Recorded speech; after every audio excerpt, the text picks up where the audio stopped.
Good morning student. आज हम कक्षा 7वीं का विषय नागरिक शास्त्र का अध्याय 1 पढ़ेंगे। अध्याय 1 में दिया है देश और राज्य। देश और राज्य क्या क्या होते हैं इसके बारे में पढ़ेंगे। देखिए, हम जिस देश में रहते हैं उस देश का नाम भारत है और जिस राज्य में रहते हैं उस राज्य का नाम छत्तीसगढ़ है। राज्य किसी किसी का निवासियों का अलग अलग होता है ना। तो हम अभी रह रहे हैं तो वह छत्तीसगढ़ प्रदेश है। आइए पढ़ते हैं भारत व अन्य देश। आप जानते हैं कि हमारा देश काफ़ी विशाल है। सही बात है, हमारा देश बहुत बड़ा है, न छोटा है न एकदम बड़ा है, मध्यम है, मतलब विशाल है। यह देश कई राज्यों में विभाजित है। हमारा भारत देश 29 राज्यों में विभाजित है और 7 केंद्र शासित प्रदेश में विभाजित है। ठीक है, यह देश कई दूसरे देशों से घिरा है। हमारा जो भारत देश है इनकी सीमा जो है कई देशों से घिरा हुआ है, लगभग 7 या 8 देशों से घिरा हुआ है। इस पाठ में हम अपने देश और उसके राज्य के बारे में जानेंगे। इस पाठ में हमारे देश और हमारे देश में क्या कितने राज्य है, कितने केंद्र शासित प्रदेश है, किस राज्य कहाँ किस दिशा में है, किस सीमाओं से घिरा हुआ है। आइए पढ़ते हैं। कहते हैं नीचे के मानचित्र 1 को ध्यान से देखिए। अब एक रंगीन पेंसिल लेकर उसे इस मानचित्र में भारत की बाहरी सीमा पर फिराए।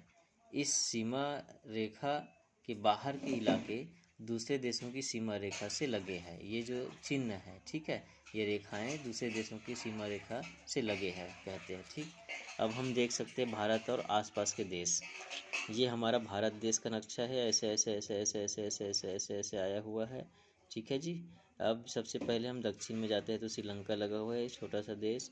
ठीक है, यहीं पे अंडमान निकोबार द्वीप समूह है और इधर अरब सागर है। अब हमारे भारत देश से लगा हुआ बांग्लादेश है और म्यांमार भी है। ठीक है, और इसके बाद फिर इधर भूटान लगा हुआ है, चीन भी लगा हुआ है, नेपाल भी लगा हुआ है हमारा भारत देश की सीमा से। इधर तुर्कमेनिस्तान भी लगा हुआ है,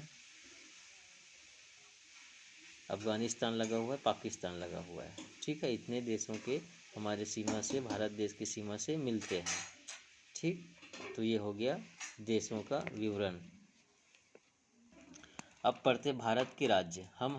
अब हम देखते हैं कि भारत जैसे विशाल देश को छोटे छोटे राज्यों में कैसे बांटा गया है। आप छत्तीसगढ़ राज्य में रहते हैं, वैसे ही भारत में कई अन्य राज्य भी हैं, जैसे उत्तर प्रदेश, बिहार, उड़ीसा, केरल, राजस्थान, पंजाब, असम आदि।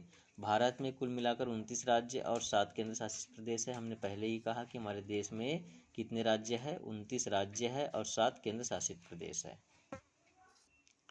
अलग अलग देशों की ये प्रतीक चिन्ह होती है, जैसे विभिन्न देशों के झंडे होते हैं। झंडे में भारत देश में के जो झंडे होते हैं उसमें 3 रंग है, केसरिया, सफ़ेद, हरा। ठीक है जी। ये इंडोनेशिया की झंडे है, इसमें 2 रंग है, सफ़ेद और रेड। इसके बाद बांग्लादेश का जो झंडा है वो हरा है, उसके बीच में रेड है। तो इस प्रकार अलग अलग देश के अलग अलग झंडे और अलग अलग तरह की कलर्स हो सकते हैं, अलग अलग पहचान हो सकती है। आइए देखते हैं भारत के राज्य। भारत के क्या क्या राज्य है इसको हम देखते हैं। ठीक है जी, ये आपका चंडीगढ़ हो गया, ठीक है, हिमाचल प्रदेश हो गया,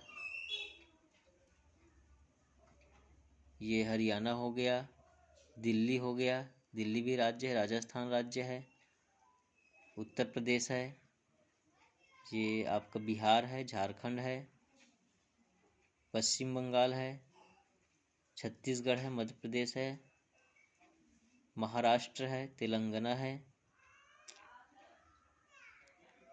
आंध्र प्रदेश, कर्नाटक, तमिलनाडु, पांडुचेरी, मालदीव, बंगाल की खाड़ी, पांडुचेरी, इधर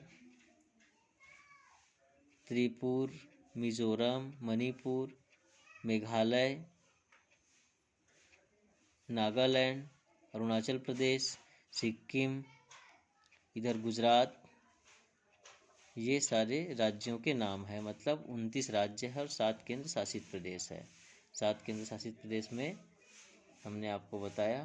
तो इस तरह यह जो है राज्य का परिचय हुआ और राज्य में जनसंख्या निवास करती है। हर राज्य की कानून व्यवस्था होती है। हमारे छत्तीसगढ़ प्रदेश की जो राज्य है, इसकी जो उच्च न्यायालय है वह बिलासपुर है। बिलासपुर में इसका उच्च न्यायालय स्थापित किया गया है। ये हम दिखा रहे हैं आपको छत्तीसगढ़ राज्य का उच्च न्यायालय बिलासपुर। यह बिलासपुर उच्च न्यायालय है हमारे प्रदेश का। ये वहीं का चित्र लिया गया है। ये बहुत बड़ी भवन है, इसमें न्याय होती है। ठीक है।